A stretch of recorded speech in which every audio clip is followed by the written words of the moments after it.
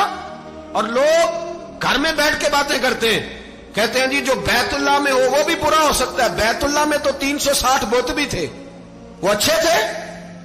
مدینے میں تو 360 منافق بھی رہے، پوری سورہ منافقون نازل ہوئی، وہ اچھے تھے۔ عجیب تماشا بنا دیا لوگوں نے مذہب کا۔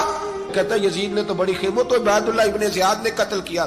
بے شرمو، اگر عبید اللہ ابن زیاد نے بھی قتل کیا تھا تو حکومت کس کی تھی؟ تو پھر یزید نے عبید اللہ ابن زیاد کو سزا کیوں نہیں دی؟ بلکہ ایک جگہ 2 گورنریاں دی اس کو، یہ حال کیا۔ بلکہ سنو کہ یزید چھڑیاں مار رہا تھا، چھڑیاں۔ امام حسین کے لبوں پہ تو نعمان بن بشیر صحابی تھے، بول پڑے، کہنے لگے یزید بدبخت، ہاتھ پیچھے اٹھا، مجھے اللہ کی عزت کی قسم میں نے سینکڑوں بار نبی پاک کو ان ہونٹوں کو چومتے دیکھا ہے۔ حضرت جناب زینب عورتوں کے مجمع میں پیچھے ہو کے بیٹھی ہیں۔ یزید کے پاس جب پہنچا لشکر تو یزید کہنے لگا دیکھو اللہ نے مجھے عزت دی اور میرے مخالفوں کا کیا حال ہوا۔ تو بی بی زینب بول پڑی، اتنے صدمے سہے پر آواز توانا ہے، جاندار ہے، جاندار۔ ہمارا کسی بندے سے جائیداد کا رٹا نہیں، ہم تو چاہتے ہیں امت اکٹھی ہو جائے، لیکن جو بندہ نبی پاک کی ماں کو دوزخی کہے، حضور کے باپ کو جہنمی کہے، یزید کو امیر المومنین کہے، اس کے ساتھ اتفاق رائے کر لیا جائے، یہ مذہب ہماری سمجھ میں نہیں آتا، بالکل نہیں آتا، قطعاً نہیں ہماری سمجھ میں آتا۔ کیسے اتحاد کر لیا جائے؟ یہاں تو میرے بھائی جو ہمارے ابا کا مخالف ہو اس سے اتحاد نہیں ہوتا، اور جو نبی پاک کے والد کو دوزخی کہے اس سے اتحاد ہو جائے۔ کہتے ہیں جی وہ جی اتنی فرقہ واریت ہو گئی، ہم کس مسجد میں جائیں؟ 60 پارٹیاں پاکستان میں رجسٹرڈ ہیں جو الیکشن لڑتی ہیں، کبھی کسی بندے کو ٹینشن نہیں ہوئی کہ کس کے پاس جائیں کس کے پاس نہ جائیں، کبھی نہیں کوئی بولا کہ اب وہ بھی کھڑا ہو گیا، وہ بھی، کوئی ٹینشن نہیں۔ مذہب کی باری ٹینشن ہو جاتی ہے، اتنا بڑا مذہب ہوتا ہے بھائی، غلط بندے بھی آ جاتے ہیں بیچ میں، تھوڑا پہچان کے چلنا پڑتا ہے صحیح کون ہے اور غلط۔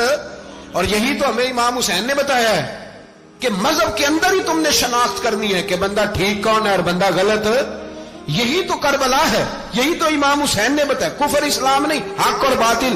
تو سمجھیے گا حضرت سیدہ زینب نے جب سنا نا کہ یہ کہہ رہا ہے کہ مجھے اللہ نے عزت دی، تو جناب زینب بولی، نعمان بن بشیر کہتے ہیں بی بی بولی، اتنے صدمے ہیں پر جناب زینب بولی اللہ اکبر، اس انداز میں بولی کہ پہلے قرآن مجید کی آیت پڑھی، کہنے لگی وَتُعِزُّ مَن تَشَاءُ وَتُذِلُّ مَن تَشَاءُ بِيَدِكَ الْخَيْرُ إِنَّكَ عَلَىٰ كُلِّ شَيْءٍ قَدِيرٌ۔ اور پھر کہنے لگی یزید تو بکتا ہے، کہتا ہے کہ تو عزت والا ہو گیا، یہ تیری حکومت ہے، 4 دن گزرنے دے، تجھ پہ کوئی لعنت بھی نہیں برسائے گا، اور میرے بھائی کا قیامت تک ممبروں میں اور خطبوں میں ذکر ہوا کرے گا، وقت گزرنے دے۔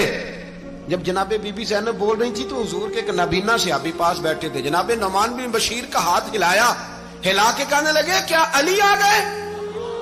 تو علی کی آواز لگتی ہے، جبریل امی بول رہے ہوں جیسے، حکمت کے گوہر رول رہے ہوں جیسے، دربار دمشق میں بی بی زینب کا خطاب، منبر پہ علی بول رہے ہوں جیسے۔ میرے بھائی بس کربلا والا قافلہ تو مدینے پہنچ گیا، 3 سال یزید نے حکومت کی، شرابیں عام ہو گئی، مکے پہ حملہ ہوا، خانہ کعبہ کا غلاف جلا، مدینے پہ اس نے حملہ کیا، 3 دن مسجد نبوی میں اس نے گھوڑے باندھے، مسجد نبوی میں صحابہ کو نکال کے اپنا اس نے امام مقرر کیا، لیکن پھر امت نے اسے قبول نہ کیا، پھر وہ رسوا ہوا اور آج تک وہ رسوا ہے۔ لیکن امام حسین کا نام کل بھی زندہ تھا اور آج بھی۔ درس یہ ہے، پیغام یہ ہے، پیغام یہ ہے، یاد رکھو موت تیزی سے آ رہی ہے، ہمارے ساتھ والے دائیں بائیں والے سب چلے گئے، اسی طرح نمبر لگے گا، ایک دن اعلان ہوگا۔ ضمیر کے قیدی بن کے زندگی نہ گزارو، بالکل نہ گزارو، یہ تھوڑی سی زندگی ہے، دنیا سجن المومن۔ حق بات کرو، حق پہ ڈٹنا سیکھو، دین سمجھو، خبردار رسول پاک صلی اللہ علیہ وسلم کے دین میں ظالم، جابر، فاسق، فاجر کی کوئی گنجائش قطع نہیں ہے۔ اپنے آپ کو سمیٹو، اپنے آپ کو سنبھالو، دین میں اپنا کردار ادا کرنے کی کوشش کرو۔ دین طلب کرتا ہے ہم سے کہ ہم نے دین کو کیا دیا ہے. امام حسین نے سارا گھرانہ دین کے لیے دے دیا. ہمارا جو بچہ کسی کام کا نہیں رہتا اسے مدرسے داخل کراتے ہیں. ہم نے دین اتنا کمزور کر دیا ہے کہ عالم اگر شور نہ کرے، عالم اگر شور نہ کرے، زور نہ کرے، گھٹن والا ماحول ہو گیا. مذہب کی پوزیشن کمزور کر دی. اب جہاں تک اس بات کا تعلق ہے جی فرقے ہو گئے، تو میرے بھائی یہ کوئی اتنی خطرناک بات ہے، یہ کوئی اتنا مشکل معاملہ نہیں ہے. یہ تو امام حسین نے بتا دیا تھا کہ یزید کے طور پر ایک غلط فرقہ کھڑا ہو گیا ہے، لہذا اس کا مقابلہ کرنا ہے. اس میں کوئی بری بات ہے؟ لیکن ایک سبق ہے بزرگوں کا کہ اگر سچی بات بھی نہیں کرنی تو پھر اس منبر کا حق ادا نہیں ہوتا. جو سچ بولے وہ حسینی ہے، جو ظالم کے سامنے کھڑا ہو جائے وہ حسینی ہے. جو مصلحت کوش ہو، جو کہے ٹائم نہیں، گراؤنڈ ریالٹی نہیں، حالات نہیں، طبیعت نہیں، موقع نہیں، تو ابھی امام حسین کے پیغام کو نہیں سمجھا.